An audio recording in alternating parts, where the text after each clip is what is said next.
Tapi kita boleh minta tolong kepada Allah diberikan jalan keluar. Dua ayat terakhir, "Tsumma idza kashafad durra 'ankum idza fariqum minkum bi rabbihim yusyrikun."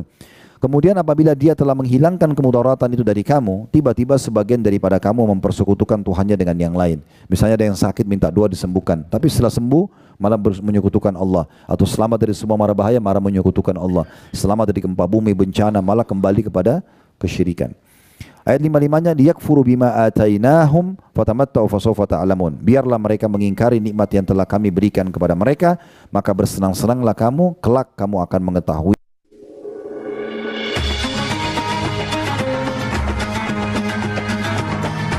Yang subscribe, semoga hidup kaya raya, mati masuk surga. Di Turki kami pernah, biasanya Desember Uhud Tour kita buat program Umrah plus Turki.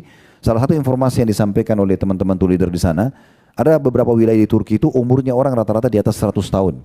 Dan kalau ada orang yang meninggal di bawah 90 tahun, biasanya mereka masih merasa aneh, kok bisa gitu ya. Seperti itu di wilayah itu kan sudah biasa. Ternyata salah satu rahasia yang diadakan penelitian, tidak ada satupun orang di kampung itu kecuali konsumsi zaitun. Jadi mereka makan buahnya, minum minyaknya gitu ya. Itu mungkin bisa dipelajari secara ilmiah, cukup banyak penelitian tentang masalah ini. Tinggal mungkin kita lihat ada yang virgin oil, ada yang fomes kalau beli ya. Biasanya begitu ada perbedaan. Nah, yang sering dikonsumsi itu baik untuk kulit ataupun diminum itu yang virgin oilnya. Itu contohnya. Kemudian di ayat 12-nya, wasakhkhara lakumul laila wan nahara wasyamsa wal qamar. Tambah lagi Allah kenalkan dirinya kalau dia yang mengatur semua ini.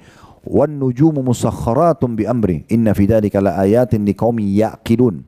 Kata Allah, dan dianya besar kata ganti Allah, yang menundukkan malam dan siang, yang menggantikan siang malam. Kita kan kadang-kadang tiap hari ini lihat, oh sudah pagi aktivitas, malam udah malam tidur. Kita cuma sebatas itu. Bapak Ibu, saya tadi kasih contoh anggur supaya ditarik dalam semua kehidupan kita. Jadi kalau terbit matahari itu renungi, dari mana matahari ini? Kok bisa cahayanya di pagi hari itu bagus buat kesehatan, tapi kalau siang hari malah kita menghindar karena bisa membakar kulit. Kalau mau terbenam malah bagus lagi buat kesehatan, misalnya kulit dan seterusnya. Ini ada sebuah ilmu di sana yang Allah menunjukkan kepada kita kemahakuasaannya. Begitu juga Allah mengatakan dia menundukkan malam dan siang. Datang terbit matahari, terbenam matahari. Pagi kita ada aktivitas, malam kita ada aktivitas. Dan Allah sudah atur siang untuk aktivitas, malam untuk istirahat. Dalam surah Naba dikatakan itu, waja'alna nauma subata. Ya, kami jadikan malam sebagai waktu untuk istirahat. Juga ada tentunya matahari, bulan untukmu, dan bintang-bintang itu semua ditundukkan untukmu dengan perintahnya. Sesungguhnya pada yang demikian itu benar-benar ada tanda-tanda kekuasaan Allah bagi kaum yang mau memahaminya. Makna memahami, mempelajari. Saya mau kasih contoh ini, sering saya kasih contoh di pengajian Bapak Ibu sekalian, supaya lebih dalam lagi kita memahami tentang tadabbur ayat-ayat tentang Allah ini dahsyat sekali. Kalau Bapak Ibu sudah kuat tauhidnya, maka semuanya jadi mudah. Karena kita akan mudah menerima sholat, puasa, karena kita tahu ini perintah siapa gitu ya. Kalau ada seorang pelukis datang di pinggir pantai, dia datangkan papan lukisannya 1 kali 1 meter misalnya. Anggap ini orang yang paling mahir melukis di dunia dan kita ada di sebelahnya. Di depan kita sama pelukis ini ada laut, ya, airnya misalnya biru, langitnya juga cerah di siang hari, ada awan sedikit mungkin, ada burung yang terbang, ada matahari, ada pohon kelapa mungkin ya dengan buahnya. Lalu pelukis itu melukis persis dengan apa yang ada di depan dia dan depan kita. Kira-kira menurut kita lukisannya bagus gak? Hah? Bagus. Biasanya kalau lukisan itu mirip sama aslinya mahal sekali harganya kan? Bahkan kadang-kadang tidak masuk akal, ratusan miliar kadang-kadang lukisan hanya karena dia mirip sekali dengan aslinya. Contoh, Bapak Ibu sekalian, kadang-kadang kita terkagum-kagum dengan pelukis seperti ini, bahkan diperebutkan untuk beli lukisannya, bahkan bangga kalau kita pajang di dinding rumah kita. Tapi kita lupa, pelukis ini hanya menciplak yang aslinya. Kenapa yang asli yang tiap hari bisa kita lihat, kita bisa dengar suara airnya, kita bisa dengar kicauan burungnya, kita bisa rasakan terik mataharinya, kita bisa rasakan buah kelapanya. Kenapa bukan itu yang membuat kita renung, ya? Dan kita renung yang lukisan, kan ini unik ini.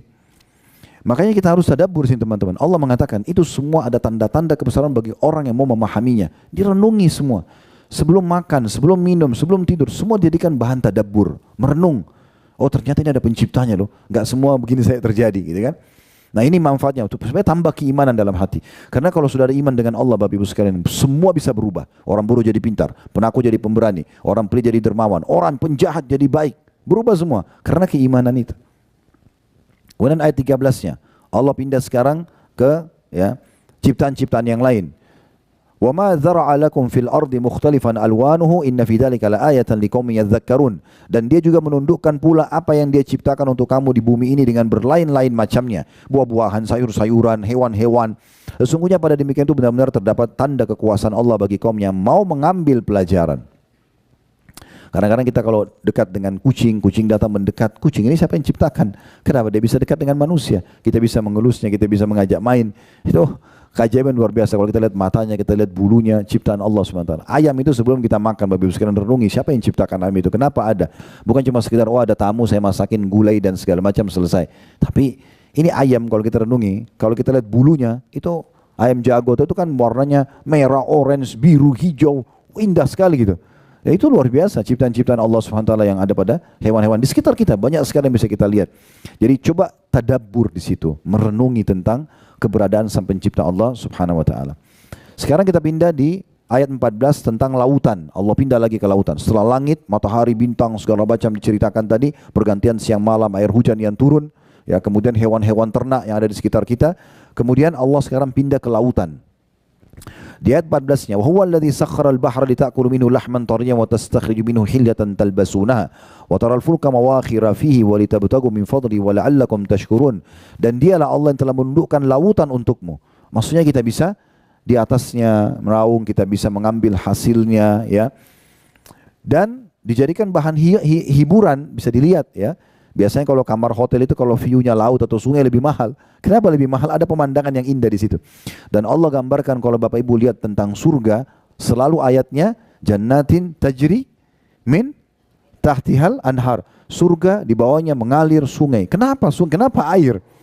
Air itu luar biasa, bisa membuat ketenangan jiwa. Kalau kita dengar suaranya, gemericiknya, kita lihat, kita sentuh, segar, kita lagi capek, cuci muka aja atau apalagi mandi, segar kembali. Itu luar biasa, bahan-bahan renungan semuanya. Dan dia menundukkan lautan untuk kalian agar kamu dapat memakan darinya daging yang segar dalam kurung ikan. Ini bayangkan Bapak Ibu, tadi malam dibaca ayat ini ya. Kemarin itu sambil dibaca, sambil saya dengar karena saya ngerti, kita kayak terbawa arus ayat itu. Ya, lautan ya. Allah bilang itu segar, ada ikan segar bisa diambil dari situ. Kadang-kadang nelayan cuma ambil, lalu kita dijual, kita beli. Oh ini, ikan ini kita tinggal rasa, digoreng, dibakar. Tidak pernah berpikir dari mana asalnya ikan ini dengan berbagai macam variannya dan segala macam ukurannya dan seterusnya. Dan kamu juga mengeluarkan dari lautan itu perhiasan yang kamu pakai. Kalau dibahas lautan berarti sungai dalamnya. Ada mutiara, ada batu-batu, ada segala macam. Yang kamu melihat bahtera berlayar di atasnya. Dan supaya kamu mencari keuntungan dari karunia-Nya. Bisa dapat keuntungan di lautan. Ya dari ayat ini juga kita bisa mengambil sebuah pelajaran. Secara ilmiah terbukti Bapak Ibu sekalian, lautan itu 5 kali lipat ukuran daratan. Ya, luruskan saya kalau saya salah ya. Saya pernah dapat begitu ya informasi, benar nggak? Ya, secara ilmiah itu terbukti lautan itu lebih luas 5 kali dari daratan. Maknanya apa? Sebenarnya orang kalau cari rezeki di lautan lebih besar harusnya. Tapi kan kita sekarang masih fokus di daratan semua ya. Ya. Tapi ini Allah mengatakan supaya kamu mencari keuntungan dari karunia-Nya di mana di lautan itu dan supaya kamu bersyukur. Supaya kamu bersyukur. Kemudian Allah pindah sekarang ke daratan lagi tapi yang dibahas masalah gunung. Gunung-gunung yang biasa kita lihat, ada gunung berapi, ada gunung batu. Besok insya Allah kita akan lihat gunung Uhud, kita akan naik di atas gunung Bukit Pemana. Ya, itu siapa yang menatanya, siapa yang membentuknya? Wa alqa fil ardi rawasi an tamida bikum wa anhara wa subulan la'allakum tahtadun. Dan dialah yang telah menancapkan gunung-gunung di bumi supaya bumi itu tidak goncang bersama kamu. Yang membuat bisa stabil ini bumi, ya. Ini kan di alam semesta ini sebenarnya dia harus ngapung ini ya. Ngambang di mana-mana, tapi ada gunung yang membuat bumi itu bisa stabil, berada di garisnya. Allah mengatakan dan dia satu-satunya yang menancapkan gunung-gunung di bumi supaya bumi itu tidak goncang bersama kamu. Dan dia menciptakan sungai-sungai dan jalan-jalan agar kamu mendapat petunjuk. Maksudnya di antara gunung-gunung tersebut ada sungai dan kita bisa membuat setapak jalan bisa. Itu Allah sampai sedetail itu menggambarkan kepada kita. Di ayat 16, wa alamat wa bin najmi hum yahtadun, dan dia menciptakan tanda-tanda atau petunjuk jalan dan dengan bintang-bintang itulah kamu memberi atau mendapatkan petunjuk. Allah yang membuat kita jadi tahu, oh ini jalan sini, oh jalan sini. Kadang-kadang juga kita punya feeling. Allah memberikan kita ilmu pengetahuan. Sekarang banyak teknologi, handphone kita bisa pakai kamera, bisa apalah macam-macam alat yang sekarang canggih. Semua itu Allah yang menunjukkan ilmu pengetahuannya pada manusia. Lalu ayat 17-nya Allah menantang kita untuk berfikir, afaman yakhluqu kaman la yakhluq afala tadhakkarun. Maka apakah Allah yang menciptakan itu sama dengan tidak menciptakan? Ya, dalam kurung apa-apa maksudnya. Maka mengapa kamu tidak mengambil pelajaran? Maksudnya masa mau disamakan Allah dengan patung, dengan dewa yang tidak nampak, atau jin yang juga makhluk? Yang tidak mungkin. Allah menciptakan semua, tidak mungkin disamakan. Maka mengapa kamu tidak mengambil pelajaran, kata Allah. Di ayat 18-nya, setelah Allah jelaskan panjang lebar tadi banyak tentang bukti dia menciptakan, Allah mengingatkan tentang besarnya nikmat Allah itu. Wa in ta'uddu ni'matallahi la tuhsuha innallaha laghafurur rahim. Jika kamu menghitung-hitung nikmat Allah, niscaya kamu tidak dapat menentukan jumlahnya. Sesungguhnya Allah benar-benar Maha Pengampun lagi Maha Penyayang. Di ayat 19-nya, wallahu ya'lamu ma tusirruna wa ma tu'linun. Dan Allah mengetahui apa yang kamu rahasiakan dalam hati.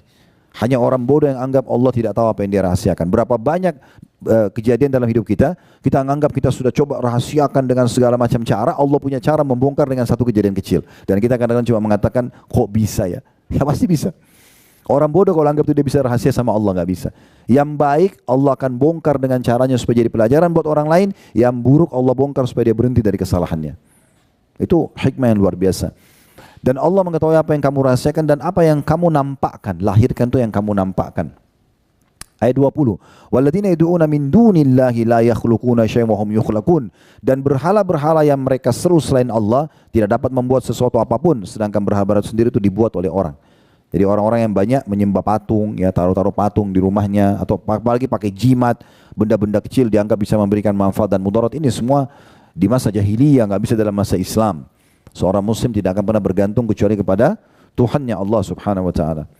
Ayat 21, amwatun ghairu ahya. Allah gambarkan tentang berhala-berhala yang disembah, ya jimat-jimat yang dipakai. Itu adalah berhala-berhala benda mati, tidak hidup. Wa ma yashuruna ayyana yub'atsun. Ya, dan berhala-berhala itu tidak mengetahui bilakah penyembah-penyembahnya akan dibangkitkan. Maksudnya tidak tahu tentang hari kiamat. Kalau sudah dibahas berhala, berarti semua yang disembah selain Allah subhanahu wa ta'ala. Patung kah, ya pohon kah, dianggap keramat, bintang-bintang kah, dewa kah, jin dan segala macam, semua itu adalah makhluk seperti kita yang tidak pantas untuk dijadikan sebagai pencipta. Lalu Allah mengatakan di ayat 22, ilahukum ilahun wahid falladzina la yu'minuna bil akhirati qulubuhum munkiratun wa hum mustakbirun. Tuhan kamu, tidak usah cari yang lain-lain, adalah Tuhan yang Maha Esa, Allah. Maka orang-orang yang tidak beriman kepada akhirat, hati mereka mengingkari keesaan Allah, sedangkan mereka sendiri adalah orang-orang yang sombong. Kemudian ayat 23-nya, la jarama anna Allah ya'lamu ma yusruna wa ma yu'linun innahu la yuhibbul mustakbirin. Tidak diragukan lagi bahwasanya sungguhnya Allah mengetahui apa yang mereka rahasiakan dan apa yang mereka lahirkan. Sesungguhnya Allah tidak menyukai orang-orang yang sombong. Sombong maksudnya menolak dakwah Islam atau mentauhidkan Allah subhanahu wa ta'ala. Lalu Allah gambarkan contoh pembangkangan orang-orang Quraisy di masa itu, ya. Di ayat 24-nya, wa idza qila lahum madza anzala rabbukum qalu asatirul awwalin. Apabila dikatakan kepada mereka apa yang telah diturunkan Tuhanmu, maksudnya yang dibawa oleh Nabi Muhammad SAW dalam bentuk wahyu, mereka mengatakan dongeng-dongeng orang dahulu. Karena sebagian tokoh-tokoh Quraisy yang menolak dakwah Nabi Muhammad SAW, mereka bilang Muhammad itu cerita tentang kaum Nuh, kaum Saleh, kaum Syuaib, kaum Nabi-Nabi sebenarnya ini dongeng, ya, bukan cerita benar. Padahal Al-Quran datang membawa berita yang benar. Ayat 25-nya Allah pastikan tentang dosa mereka, liyahmilu auzarahum kamilatan yaumal qiyamah wa min auzaril ladzina yudillunahum bighairi ilm ala sa'a ma yazirun. Ucapan mereka itu menyebabkan mereka memikul dosa-dosanya dengan sepenuh-penuhnya pada hari kiamat nanti, dan sebagian dosa-dosa orang yang mereka sesatkan yang tidak mengetahui sedikit pun bahwa mereka disesatkan. Ingatlah, amat buruk dosa yang mereka pikul itu. Maksudnya mereka bicara tanpa ilmu, enggak ada Tuhan, enggak ada begini dan seterusnya. Mereka sesat. Mereka juga menyesatkan orang lain sehingga itu sangat berat dosanya pada hari kiamat nanti. Ayat 26-nya, qad makara alladziina min qablihim fa'atallahu bunyanahum minal qawaidi fakharra 'alaihimus saqfu min fawqihim wa ataahumul 'adzabu min haitsu la yash'urun. Sungguhnya orang-orang sebelum mereka telah mengadakan makar. Sebelum Quraisy, sebelum orang-orang yang hidup kayak gini, masa kita sekarang ini, sudah ada umat-umat sebelum kita. Umatnya kaum Nuh, umatnya kaum Lut, umatnya kaum Hud, umatnya kaum Syuaib, Musa, Isa dan seterusnya. Sesungguhnya orang-orang yang sebelum mereka telah mengadakan makar dan kufur kepada Allah maksudnya. Maka Allah menghancurkan rumah-rumah mereka dari pondasinya. Lalu atap rumah itu jatuh menimpa mereka dari atas dan datanglah azab itu kepada mereka dari tempat yang tidak mereka sadari. Seberapa banyak orang yang tadinya rumahnya bagus, mungkin punya jabatan tapi kufur kepada Allah, Allah datangkan gempa bumi, hitungan detik hancur semua bangunannya, dia pun runtuh, kena bangunannya dan mati, selesai, habis ceritanya. Begitu mudahnya kalau Allah subhanahu wa ta'ala ingin membinasakan orang-orang kufur. Tapi Allah masih memberikan kesempatan hamba-hambanya justru untuk ya merenung dan bagaimana mereka kembali kepada Allah subhanahu wa ta'ala. Dan Allah sebutkan di ayat 27, kalau orang-orangnya tidak beriman, orang tetap kufur kepada Allah, maka hari kiamat mereka akan lebih susah lagi. Di ayat 27, "Tsumma yaumal qiyamati yukhzihim wa yaqulu aina syuraka'i alladziina kuntum tusyaqquna fihim qala alladziina utul ilma innal khizyal yawma was-su'a 'alal kafirin." Kemudian Allah menghinakan mereka di hari kiamat nanti, dan Allah berfirman kepada mereka, di manakah sekutu-sekutuku yang mereka membelahnya, atau sekutu-sekutuku yang kamu yang memusuhi para nabi-nabi dan orang-orang beriman karenanya. Berkatalah orang-orang yang telah diberi ilmu, ya, maksudnya orang-orang yang beriman kepada orang-orang kafir itu di hari kiamat, sungguhnya kehinaan dan adab hari ini ditimpakan atas orang-orang kafir. Siapa yang Allah katakan orang kafir? Ayat 28-nya. Alladzina tatawaffahumul malaikatu zalimi anfusihim fa'alqaus salama ma kunna na'malu min su' bala innallaha alimun bima kuntum ta'malun. Yaitu orang-orang yang dimatikan oleh para malaikat dalam keadaan berbuat zalim kepada diri mereka sendiri. Berbuat zalim ini karena mereka tidak beriman, dianggap mereka zalim. Sambil berkata, mereka sambil berkata waktu pada saat diwafatkan dalam keadaan kufur, sekali-kali tidak ada yang mengerjakan sesuatu, sekali-kali tidak ada yang mengerjakan suatu kejahatan pun. Maksudnya mereka tidak, kami tidak buat kejahatan kok. Ya, kami juga ya tidak beriman, itu hak kami dan seterusnya. Maka ya dijawab oleh para malaikat, sungguhnya Allah Maha mengetahui apa yang telah kamu kerjakan. Lalu diperintahkan mereka, fadkhulu, ayat 29, fadkhulu abwaaba jahannama khalidina fiha falabi'sa mathwal mutakabbirin. Maka masukilah pintu-pintu neraka jahanam, kamu kekal di dalamnya, maka amat buruklah tempat orang-orang yang menyombongkan diri itu. Maksudnya orang-orang yang kufur kepada Allah, di dunia mereka akan dihinakan, di akhirat pun mereka akan dimasukkan ke neraka jahanam. Ayat 30-nya Bapak Ibu sekalian, Allah menggambarkan orang-orang yang patuh. Ya, mungkin kita tidak bisa menyelesaikan semua kalau lihat waktu ya, sampai mungkin maksimal jam 3. Insya Allah mungkin. Ayat 30-nya Allah menggambarkan justru sebaliknya orang yang patuh. Wa qila lil ladzina taqaw madza anzala rabbukum qalu khaira lil ladzina ahsanu fi hadhihi dunya hasana wa la darul akhirati khair wa la ni'ma darul muttaqin. Dan dikatakan kepada orang-orang yang bertakwa, apa yang telah diturunkan oleh Tuhanmu. Jadi orang-orang yang beriman dikatakan, apa yang sudah diturunkan, ada enggak wahyu diturunkan sebagai panduan hidup kalian? Mereka mengatakan, ya Allah telah menurunkan kebaikan, syariat. Orang-orang yang berbuat baik di dunia ini karena patuh mendapatkan pembalasan yang baik. Dan sesungguhnya kampung akhirat adalah lebih baik, dan itu adalah sebaik-baik tempat bagi orang-orang yang bertakwa. Orang yang mau patuh dan beriman selama di dunia, dia kerjakan apa yang diperintahkan, dia tinggalkan apa yang dilarang, maka itu adalah orang-orang yang bertakwa. Dan saya sudah jelaskan tadi, sedikit saya singgung, orang yang beriman pada Allah dan mengikuti ajaran syariat ini pasti hidupnya sempurna. Karena yang diperintahkan semua baik-baik. Semua baik-baik, jujur, amanah, tanggung jawab, dermawan, pokoknya semua. Yang dilarang semua buruk, berbohong, menipu, mencuri, membunuh, menggunjing, memfitnah, dan seterusnya. Nah, balasan di dunia, kita punya panduan hidup bahagia, di akhirat dibalas dengan surga yang abadi. Di ayat 31 Allah jelaskan tentang surga yang dibalas nanti seperti apa, dan di ayat 32 pada bagaimana prosesi pada saat ruh orang-orang beriman dicabut oleh para malaikat. Di ayat 31, jannatu adnin yadkhulunaha tajri min tahtiha al-anhar lahum fiha ma yasha'un kadzalika yajzillahul muttaqin. Yaitu mereka akan masuk surga Aden. Salah satu nama surga namanya Aden, yang mereka masuk ke dalamnya, mengalir di bawahnya sungai-sungai. Di dalam surga itu mereka mendapat segala apa yang mereka kehendaki. Demikian Allah memberikan balasan kepada orang-orang yang bertakwa. Sedikit saya kasih gambaran, kalau di dunia ini Bapak Ibu sekalian punya sesuatu, maka pastikan sesuatu itu hanya kepemilikan sementara. Misal kita punya rumah, kita punya kendaraan, kita punya surat sertifikatnya ataupun surat bukti kita pemiliknya, maka pastikan itu hanya sementara. Maksimal sampai kita meninggal. Meninggal selesai, jadi warisan. Berapa banyak orang di antara kita beli rumah Bapak Ibu sekalian, orang lain yang bangun setengah mati, dia meninggal dibagi warisan, kita tinggal nikmati. Begitu keadaan dunia. Tapi di surga, sekali Bapak Ibu memiliki istana, fasilitas apapun, abadi. Makanya Allah selalu ikutkan surga khalidina fiha jannatin, ya. Kemudian ada kata-kata khalidina, kekal selama di dalamnya. Jadi kita sekali milik istana itu selamanya milik kita. Sekali milik dayang-dayang itu selamanya, ya. Dan di surga kata Nabi SAW tidak ada lagi masa tua, tidak ada capek, tidak ada sakit, tidak ada gangguan orang. Dan tidak ada buang air besar dan buang air kecil. Semua makanan dan minuman yang dikonsumsi ahli surga yang tidak dibutuhkan oleh tubuh, Kalau kita kan masih butuh WC, maaf, keluar air seni ataupun tinja, di surga akan keluar dalam bentuk keringat yang lebih wangi dari kasturi. Nanti Bapak Ibu kalau mau lebih jauh, sambil ngisi waktu di sini, cukup banyak waktu kita, coba masuk ke playlist YouTube kami, cari kajian buku, bedah buku Rasulullah SAW cerita tentang surga dan neraka.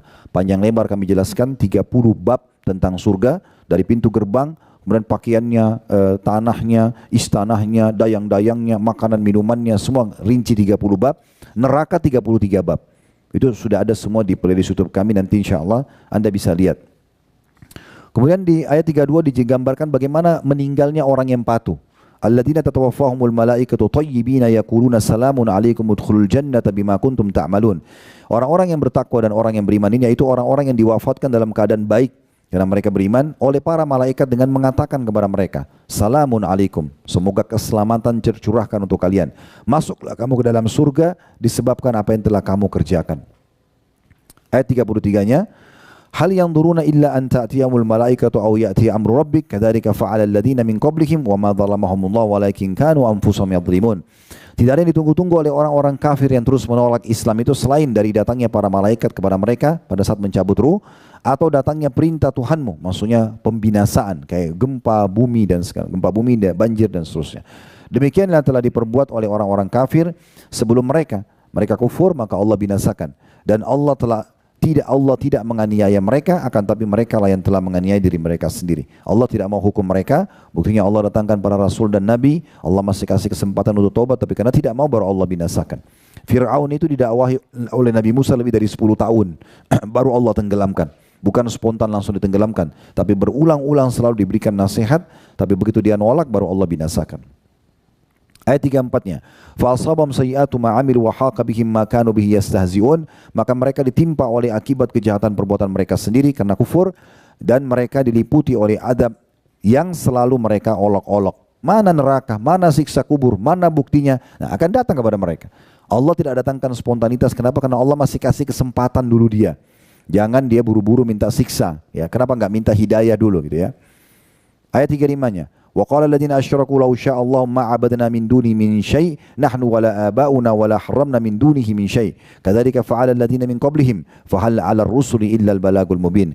Dan mereka berkata, orang-orang musyrik itu, jika Allah menghendaki niscaya kami tidak akan menyembah sesuatu apapun selain Dia, selain Allah, baik kami maupun bapak-bapak kami, dan tidak pula kami mengharamkan sesuatu tanpa seizinnya. Demikianlah yang diperbuat oleh orang-orang sebelum mereka, dan tidak ada kewajiban atas para rasul melainkan hanya menyampaikan amanah Allah yang terang. Maksudnya di sini Bapak Ibu sekalian, orang-orang Quraisy dan orang-orang kafir banyak bilang, kami kafir karena Allah mau. Kalau Allah kasih hidayah kami kan bisa. Seakan-akan mereka itu memaksa Allah untuk memberikan hidayah kepada mereka. Padahal sebenarnya saya sudah jelaskan tadi, Allah memberikan kita kesempatan memilih. Justru itu maha keadilan Allah. Allah enggak otoriter. Semua harus dapat hidayah. Enggak. Ini loh, jalan hidayah itu ini. Salat, puasa, zakat, haji dan seterusnya, kerjakan jujur, amanah, tanggung jawab. Ini Rasul yang saya utus, nama-namanya Adam, Nuh, Hud, Saleh, Shu'aib sampai Muhammad. Ini ya, kitab yang saya turunkan. Ada Taurat pada Nabi Musa, ada Injil Nabi Isa, ada Zabur Nabi Daud, ada Quran Nabi Muhammad. Ikuti kitab-kitab yang terakhir turun karena menghapus syariat sebelumnya. Maka ikuti ini, ujung-ujungnya ada panduan hidup dan mati masuk surga. Sudah jelas. Ini kufur. Seperti Fir'aun ada contohnya, Abu Lahab ada contohnya, Abu Jahal ada contohnya, Namrud ada contohnya, banyak. Haman, Qarun. Ujung-ujungnya di dunia mereka habis semua hartanya dan cuma dikenang keburukan, di akhirat akan masuk ke neraka. Jadi Allah berikan kita kesempatan untuk itu. Dia 36-nya, walaqad ba'atsna fi kulli ummati rasulan an ibudullaha wajtanibut taghut wa minhum man hadallahu wa minhum man haqqat 'alaihimud dhalalah fasiru fil ardi fanzuru kaifa kana 'aqibatul mukadzibin. Dan sungguhnya kami telah mengutus rasul pada tiap-tiap umat untuk menyeru, sembahlah Allah saja dan jauhi taghut. Taghut itu semua yang disembah selain Allah, istilahnya taghut ya. Maka di antara umat itu ada orang-orang yang diberi petunjuk oleh Allah dan ada pula yang di antara mereka yang telah pasti kesesatan baginya. Maksudnya setiap datang petunjuk enggak mau.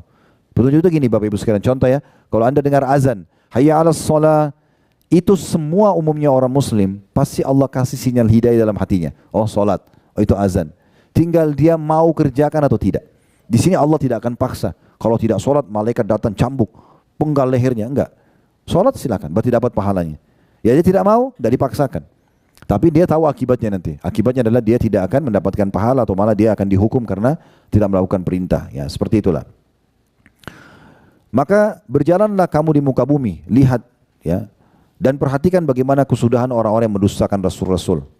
Di antara program kami di Uhud Tour juga ada program umrah plus Mesir, tapi ini jarang sekali kami lakukan karena paling yang menarik di sana itu sebenarnya untuk mendatangi muminya Fir'aun gitu ya.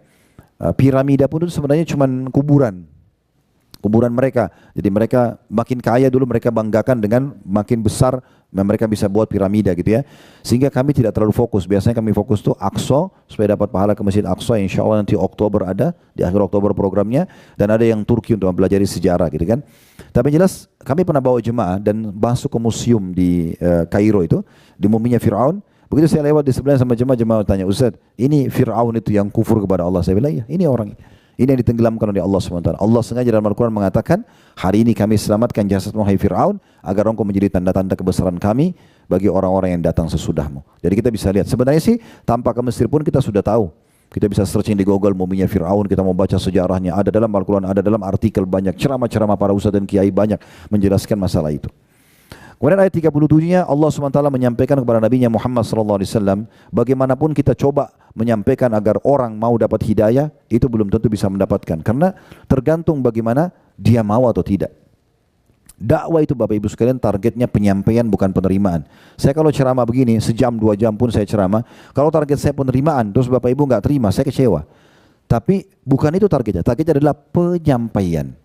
Tugas saya menyampaikan. Bapak Ibu dengar, alhamdulillah. Bapak Ibu tidak mau dengar, itu haknya. Nanti tanggung jawab sendiri depan Allah. Tapi tugas saya sudah menyampaikan. Dengan tujuan penyampaian bukan penerimaan, maka saya tidak akan pernah jenuh untuk berdakwah. Hari ini Anda belum dapat hidayah, mungkin bisa dengar ceramah yang lain, mungkin bulan depan. Pokoknya semua dai akan terus berusaha. Nah itu memang bermula dari Nabi Muhammad SAW. Makanya di ayat 37 Allah mengatakan, In tahris ala hudahum, fa innallaha la yahdi may yudhil, wa ma lahum min nasirin. Jika kamu hai Muhammad sangat mengharapkan agar mereka dapat petunjuk, orang-orang Quraisy, keluarga-keluarga Nabi di Mekah waktu itu, maka Allah mengatakan, sungguhnya Allah tidak memberi petunjuk kepada orang yang disesatkannya. Jadi maksudnya di sini bukan Allah otoriter sesatkan orang, tidak. Allah kirim ke dia sinyal terus, tapi dasarnya nggak mau. Kita saya kasih contoh, Fir'aun itu 10 tahun didakwai. Itu Abu Lahab, Bapak Ibu sekalian yang binasa dalam keadaan kufur, itu pamannya Nabi, paman kandung Nabi. Bahkan bukan cuma paman, paman sekaligus besan. Anak laki-lakinya Abu Lahab menikah sama anak perempuannya Nabi. Waktu Nabi sampaikan, orang semua bisa terima, Abu Lahab tidak terima. Malah dia yang tiba-tiba datang, kamu ini dusta, dari mana kamu mengarang-arang kamu ini Nabi? Lalu dia suruh anak laki-lakinya ceraikan anak Nabi. Dan istrinya dalam surah Al-Masad Allah gambarkan juga ikut-ikutan sama suaminya sampai dia bawa ya rumput-rumput kering yang dia selalu taruh di jalannya Nabi dan dibakar pakai batu, ditemuin batu terus dibakar agar Nabi nggak bisa berdakwah tanpa sebab dimusuhin. Jadi memang orang-orang yang kufur ini agak unik ya, karena mereka sendiri mau itu, mereka mau. Begitu juga dengan pelaku maksiat. Sebenarnya Allah sudah kasih solusi.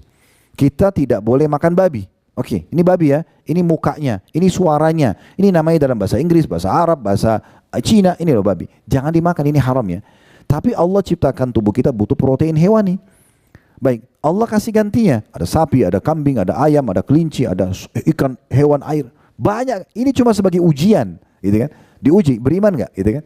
Kalau seandainya Allah buat tubuh kita ini, tubuh kita otot ini butuh protein hewani dan semua hewan haram, wajar kita melanggar. Ini ada solusinya, kan gitu. Dan lebih banyak yang halal daripada yang haram. Di saat Allah haramkan khamr, nggak boleh minuman keras ya, narkotika nggak boleh, karena bisa merusak akal dan segala macam. Orang kalau mabuk, Bapak Ibu sekalian tadinya tidak, kalau sebelum mabuk tidak mau membunuh, dia kalau mabuk bisa membunuh. Dia kalau sebelum mabuk tidak berani memerkosa, setelah mabuk bisa memerkosa, gitu kan? Allah larang nggak boleh ya.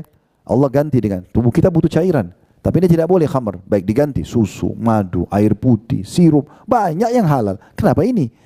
Kita butuh untuk populasi manusia, ya. Itu biologis. Baik sekarang yang haram zina, dibuka pintu nikah. Bisa. Bedanya hanya kalimat akad, 2 saksi, ada mahar. Kan gitu. Hitungan 1 menit selesai. Silakan biologis bosnya, ini nggak boleh. Jadi ada solusi. Itu maksudnya. Jadi untuk apa kita melakukan pelanggaran-pelanggaran gitu. Di ayat 38 Allah mengatakan wa aqsamu billahi jahada imanihim la yab'atsullahu man yamut bala wa'dan 'alaihi haqqan walakinna aktsaran nasi la ya'lamun. Maka mereka bersumpah dengan nama Allah dengan sumpahnya yang sungguh-sungguh. Allah tidak akan membangkitkan orang yang mati. Tidak demikian. bahkan pasti Allah akan membangkitkannya sebagai suatu janji yang benar dari Allah, akan tapi kebanyakan manusia tidak mengetahuinya. Maksudnya orang-orang kafir Quraisy itu, mereka berkata Bapak Ibu sekalian, ya, karena mereka tahu Ka'bah itu rumahnya Allah, mereka juga tawaf, mereka juga haji, tapi mereka tadi syirik, menyekutukan Allah dengan patung-patung. Mereka mengatakan, waktu Nabi SAW sampaikan, Allah akan bangkitkan nanti, Allah akan tanya kalian di hari kiamat, ada siksa kubur, ada neraka. Mereka bilang, enggak kok, demi Allah, demi Tuhannya Ka'bah ini, tidak ada itu semua. Allah bantah di sini. Allah mengatakan mereka bersumpah dengan nama Allah dengan bersungguh-sungguh Allah tidak akan membangkitkan orang yang mati. Maka Allah mengatakan tidak demikian. Allah bantah mereka. Bahkan pasti Allah akan membangkitkan sebagai suatu janji yang benar dari Allah, akan tetapi kebanyakan manusia tidak mengetahuinya. Di ayat 39-nya, liyubayyina lahumul ladzi yakhtalifuna fi wa liya'lamal ladzina kafaru annahum kanu kadhibin. Agar Allah menjelaskan kepada mereka apa yang mereka perselisihkan itu. Di hari kiamat dibangkitkan, Allah jelaskan. Dulu kamu tidak mau beriman, alasanmu ini enggak benar loh, ini loh. Allah tegakkan argumentasi pada mereka. Agar orang-orang kafir itu mengetahui bahwasanya mereka adalah orang-orang yang berdusta. Ayat 40, innama qawluna li syai'in idza aradna an naqula kun fayakun. Ketahuilah sungguhnya perkataan kami, kata Allah, terhadap sesuatu apabila kami menghendakinya, kami hanya mengatakan kepadanya kun, jadi, maka jadilah. Jadi Allah sangat mudah kalau mau melakukan sesuatu. Ayat 41-nya, walladzina hajaru fillahi min ba'di ma dhulimu lanubawwi'annahum fid dunya hasanah wal ajrul akhirati akbar law kanu ya'lamun. Orang-orang yang berhijrah karena Allah dari Mekah menuju ke Madinah di masa itu, mereka pindah ke Madinah supaya bisa beribadah kepada Allah. Sesungguhnya, maaf saya ulangi, dan orang yang berhijrah karena Allah sesudah mereka dianiaya, maksudnya di Mekah waktu itu, pasti kami akan memberikan tempat yang bagus kepada mereka di dunia, maksudnya kota Madinah pada saat itu, dan sesungguhnya pahala di akhirat adalah lebih besar kalau mereka mengetahuinya. Ayat 42, alladzina sabaru ala rabbihim yatawakkalun. Orang-orang yang bersabar dan hanya kepada Tuhan saja mereka bertawakal, yaitu mereka bersabar terhadap ujian, lalu kemudian mereka menyerahkan urusannya kepada Allah. Saya coba baca kalau bisa sampai ayat 56 ya, sedikit saya agak cepat supaya di ayat, pas di ayat 55 yang semalam dibaca, jadi nanti ayat 56-nya yang nanti malam akan dibaca, Bapak Ibu bisa baca nanti ya. Ini yang sudah dibaca semalam. Ayat 42-nya, wa ma arsalna min qablika illa rijalan nuhi ilaihim fas'alu ahla dzikri in kuntum la ta'lamun. Hai Muhammad, kami tidak mengutus sebelum kamu kecuali orang-orang lelaki yang kami beri wahyu kepada mereka, maksudnya para nabi-nabi, dan bertanyalah kepada orang-orang yang mempunyai pengetahuan jika kamu tidak mengetahuinya. Maksudnya sungguh sebelum Muhammad ada nabi-nabi dan mendakwakan hal yang sama. Juga ada yang terima, ada yang menolak. Kalau kau mau, tanyalah orang-orang yang ahli kitab itu. Tanya Yahudi Nasrani itu tentang nabi-nabi mereka. Ayat 44-nya, bil bayyinati waz zubur wa anzalna ilaika dzikra litubayyana lin-nasi ma nuzila ilaihim wa la'allahum yatafakkarun. Keterangan-keterangan atau mukjizat dan kitab-kitab yang kami turunkan. Ya, ada Taurat, ada Zabur, ada Injil, ada Al-Quran, dan kami turunkan kepadamu Al-Quran hai Muhammad, agar kamu menerangkan pada umat manusia apa yang telah diturunkan kepada mereka dan supaya mereka memikirkannya. Coba kita renungi Bapak Ibu sekalian, 1 jam lebih ini kita hanya baru membaca 40 ayat atau 44 ayat sampai tadi ayat terakhir kita baca. Itu sudah begitu padat rasanya informasinya. Bagaimana dengan 6.000 ayat sekian? Al-Quran ini 6.000 ayat sekian dengan 114 surahnya. Ya, ini makanya pentingnya tadabbur Bapak Ibu sekalian. Ayat 45-nya, afa aminal ladzina makaru sayyiati an yakhsifallahu bihimul arda aw ya'tiyahumul adabu min haitsu la yash'urun. Ini ayat 45, Allah tantang orang-orang yang terus membangkang kufur dan berbuat dosa. Allah mengatakan, apakah orang-orang yang membuat makar yang jahat itu merasa aman dari bencana ditenggelamkannya bumi oleh Allah bersama mereka, atau datangnya azab kepada mereka dari tempat yang tidak mereka sadari? Ya, jadi kalau kita searching di YouTube, teman-teman sekalian, kita coba cek di YouTube, siksa Allah yang tiba-tiba datang, ada yang bencana alam, orang lagi duduk tidak sangka tsunami datang, banjir datang. Kan kemarin di Indonesia itu terjadi. Kalau orang-orang tahu itu banjir akan datang, mungkin mereka sudah selamatkan diri, tapi mereka tidak tahu, tidak sadari. Ya, kayak dikatakan sini, dari tempat yang mereka tidak sadari, tiba-tiba terjadi. Waktu kejadian itu hari juga longsor di beberapa tempat di Sulawesi. Kita lihat cuplikannya, ada satu media datang dan mengajak anak muda bicara. Bagaimana kejadiannya? Dia cerita dengan, oh tanah tiba-tiba berputar, rumah masuk, ada teman saya berhasil loncat ke sana dan saya selamat. Dia cerita tentang keselamatan dia. Padahal sebenarnya orang kalau merenungi pakai iman Bapak Ibu sekalian, sebenarnya Allah selamatkan dia ini untuk menyampaikan kepada manusia yang masih hidup. Lihat begitu gampangnya kalau Allah mau binasakan. Tidak sempat melarikan diri. Mereka binasa gitu. Ayat 46-nya, au ya'khudhum fi taqallubihim fama hum bimu'jizin, atau Allah mengazab mereka di waktu mereka dalam perjalanan. Mobil lagi oke-oke saja, bannya tiba-tiba pecah. Kita tidak tabrak, kita ditabrak, kan itu. Ada saja. Bisa Allah azab mereka dalam perjalanan, atau maka sekali-kali mereka tidak dapat menolak siksa itu. Ayat 47-nya, "Au ya'khudhum ala takhawufin fa inna rabbakum laraufur rahim." Atau Allah mengadab mereka dengan beransur-ansur sampai binasa, penyakit yang tidak sembuh-sembuh gitu kan, sampai mereka mati. Sesungguhnya Tuhanmu adalah Maha Pengasih lagi Maha Penyayang. Ya, sebagian ulama-ulama kita di Saudi ini yang kami tahu ya, itu mereka sampai berumur sekian masih sehat segala macam. Itu kalau kita tanya apa rahasianya, mereka bilang kami menggunakan anggota tubuh kami pada ketaatan kepada Allah, maka Allah menjaganya juga di masa-masa tua kami. Jadi Allah Maha Kuasa untuk itu. Ayat 48-nya, awalam yarau ila ma khalaqallahu min syai'in yatafayya'u dhilaluhu 'anil yamini wasyama'ili sujadan lillahi wa hum dakhirun. Apakah mereka tidak memperhatikan segala sesuatu yang telah diciptakan Allah yang bayangannya berbolak-balik ke kanan dan ke kiri? Bapak pernah jalan di terik matahari, ada bayangan kita di kanan, ada bayangan kita di kiri, dan cepat sekali kan? Dia bergonta-ganti. Mungkin bagi kita itu cuma sepintas. Allah jelaskan apa rahasia bayangan tersebut. Apakah mereka tidak memperhatikan segala sesuatu yang telah diciptakan Allah yang bayangannya berbolak-balik kanan dan ke kiri dalam keadaan sujud kepada Allah? Sebenarnya bayangan itu sedang sujud kepada Allah walaupun kita tidak sedang sujud, gitu kan? Bayangan apapun itu, ya, kata Allah di sini. Sedangkan mereka berendah diri, maksudnya bayangan itu pun tunduk kepada Allah Subhanahu wa taala. Ini kalau ingat tadi malam yang ikut tarawih, yang mungkin teman-teman yang sudah masuk dari Madinah, yang mungkin teman dari Jeddah tidak sempat, semalam itu ada sujud, ya, di tengah-tengah tarawih ya. Nah, ini ayat ini sujud ini. Inilah ayat sujudnya yang semalam itu. Jadi setelah Allah gambarkan apakah mereka tidak memperhatikan bayangan-bayangan mereka yang terus berlomba-lomba kanan kiri itu sedang sujud kepada Allah gitu ya. Kemudian dikatakan ayat 49, walillahi yasjudu ma fis samawati wa ma fil ardi min dabbatin wal malaikatu wa hum la yastakbirun. Dan kepada Allah sajalah bersujud segala apa yang berada di langit dan semua makhluk yang melata di bumi, dan juga para malaikat, sedangkan para malaikat tidak menyombongkan diri. Nah, ini setiap kali ada kata-kata sujud dalam Al-Quran berarti dianjurkan sujud. Nah, tandanya saya nggak tahu di aplikasi HP Bapak Ibu ada nggak? Ada kayak tanda mihrab kecil di ayat 50. Lihat ya. Nah, itu berarti kita disuruh sujud ya. Yakhafuna rabbahum min fawqihim wa yaf'aluna ma yu'marun. Mereka orang-orang yang sujud takut kepada Tuhan mereka di atas mereka dan melaksanakan apa yang diperintahkan kepada mereka. Makanya imamnya sujud semalam itu. Habis sujud berdiri lagi. Sunnahnya kalau Bapak Ibu terlewat ayat sujud, maka Bapak Ibu sujud dulu, baca bacaan sujud seperti sholat, kemudian bangun lagi melanjutkan 1 atau 2 ayat, baru ruku, gitu ya. Jadi kalau setelah baca ayat sujud, kita berdiri lagi, baca 1-2 ayat, kemudian baru kita sujud. Itu boleh baca lebih, tapi minimal 1 ayat baru Bapak Ibu ruku, gitu ya. Ayat 51-nya kita baca sampai 55 ya, sampai ayat yang semalam. Jadi nanti malam insya Allah mulai 56. Jadi kami sarankan nanti habis asar, kalau Anda mau takjil nanti di masjid, saya selalu sarankan ya, mungkin teman-teman yang dari Jeddah kemarin belum sempat dengar yang saya informasikan, jadi Anda bisa buka puasa takjilnya di masjid nanti di pelataran. Jadi mulai habis asar 1 jam lah sebelum azan maghrib Anda bisa ke pelataran. Di pelataran itu hampir semua karpet ada sufroh plastik panjang, ditaruh kurma, yogurt dan segala macam itu. Bapak Ibu tinggal duduk aja, mereka nanti kasih gratis semua buka puasa itu. Dan kami sarankan agar Bapak Ibu juga dapat pahala, di depan hotel Sofitel, di depannya pas itu ada langganan Uhud Tour toko kurma. Bapak Ibu kalau mau beli di situ kurma, bilang aja dari Uhud Tour, biasanya langsung dikasih diskon insya Allah ya. Bisa beli yang 10 real, 15 real per kilo, bawa aja ke masjid. Jadi nanti kalau sambil duduk bagi aja ke teman-teman di sebelah. Tentu kita nggak bisa bawa banyak ya, karena kalau bawa banyak biasanya dilarang. Orang yang punya sufra itu juga nggak mau disaingi cari pahala. Ya, mereka nggak mau kalau Bapak Ibu yang taruh makanan-makanan sih. Tapi kalau bawa 1-2 kurma ya mungkin bisa. Dan kami sarankan kalau mau orang-orang mengambil kurma Bapak Ibu, beli kurma yang bagus. Ya. Biasanya kalau kurma bagus, kemarin saya bawa kurma ambar yang agak besar itu, sekitar 40-50 real per kilo.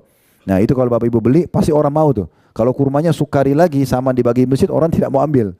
Nah supaya Anda dapat pasien di situ tanda kutip ya, dapat mangsa untuk buka puasain orang. Gitu. Dan saya kemarin bilang sama teman-teman mutawif yang sama saya, kalau kita beli kurma-kurma yang besar, jangan dikasih dusnya mereka ambil. Anda ambil aja satu, kasih yang sebagus itu kasih satu-satu kurma, karena mereka sudah punya ya, atau beli jus mungkin kalau mau bawa jus juga bisa, tapi nggak bisa banyak. Yang penting Anda bisa 5-10 orang aja, berarti kita dapat pahala 5-10 orang buka puasa di situ ya. Nanti habis azan maghrib, habis sholat jenazah dan ba'diyah boleh buka puasa di masjid. Saya ingatkan teman-teman yang di Gold, yang di hotel ini, dan Platinum juga yang semalam turun di Jeddah, restoran Anda buka hanya sampai azan Isya ya. Jadi usahakan habis sholat jenazah pulang makan, karena dia bukan seperti hari biasa. Kalau Anda biasa umroh selain Ramadan, itu restoran buka sampai jam 10 malam. Tapi di Ramadan mereka hanya sampai azan Isya saja. Baik, kita lengkapkan 4 ayat lagi. Ayat 51, wa qala Allahu la tattakhidu ilahaini itsnain innama huwa ilahun wahidun fa iyaya farhabun. Allah berfirman, maka oleh karena itu dari semua penyampaian puluhan ayat sebelumnya, janganlah kamu menyembah dua Tuhan. Sesungguhnya Dia adalah Tuhan yang Maha Esa dan hendaklah kepadaku, kata Allah, hanya besar kepadaku saja kamu takut, tunduk dan patuh. Jadi enggak perlu sembah selain Allah SWT. Patung kah, dewa kah, bintang kah, semua itu omong kosong, ya. Ayat 52-nya, walahu ma fis samawati wal ardi walahu dinu wasiba afa ghairallahi tattaqun. Dan Tuhan yang Allah perkenalkan dirinya dan menyuruh kita menyembahnya satu, dan alhamdulillah sekarang kita termasuk orang beriman. Kepunyaannya lah segala apa yang di langit dan di bumi. Dan dikatakan, dan untuknya lah ketaatan itu selama-lamanya. Maka mengapa kamu bertakwa kepada selain Allah? Mengapa kamu tunduk justru kepada selain Allah? Ayat 53-nya, wa ma bikum min ni'matin faminallah thumma idza massakumud durru fa ilaihi taj'arun. Dan apa saja nikmat yang ada pada kamu, maka dari Allah lah datangnya. Dan bila kamu ditimpa oleh kemudaratan, maka hanya kepadanya lah kamu meminta pertolongan. Semua nikmat dari Allah. Kalau ada ujian datang, ada musibah, berarti dari kita. Kita biasa menjadi penyebabnya, maka datanglah itu. Tapi kita boleh minta tolong kepada Allah, diberikan jalan keluar. 2 ayat terakhir, thumma idza kashafad durra ankum idza fariqum minkum bi rabbihim yusyrikun. Kemudian apabila Dia telah menghilangkan kemudaratan itu dari kamu, tiba-tiba sebagian daripada kamu mempersekutukan Tuhannya dengan yang lain. Misalnya ada yang sakit minta doa disembuhkan, tapi setelah sembuh malah menyekutukan Allah. Atau selamat dari semua mara bahaya, malah menyekutukan Allah. Selamat dari gempa bumi, bencana, malah kembali kepada kesyirikan. Ayat 55-nya, liyakfuru bima atainahum fatamatta'u fasawfa ta'lamun. Biarlah mereka mengingkari nikmat yang telah kami berikan kepada mereka, maka bersenang-senanglah kamu, kelak kamu akan mengetahui akibatnya. Ya, ini sampai sini ayat semalam yang dibaca oleh imam. Bapak Ibu tolong tandain, nanti seperti saya bilang, Anda bisa lihat, ikutin dari ayat 56 nanti malam di salat tarawih kita. Di salat tarawih. Allahu a'lam. Begitu Bapak Ibu sekalian ya. Kalau ada benar dari Allah, silakan diambil dan diamalkan. Ada salah dari saya, mohon dimaafkan. Subhanakallahumma bihamdika asyhadu an la ilaha illa anta astaghfiruka wa atubu ilaik. Wassalamualaikum warahmatullahi wabarakatuh.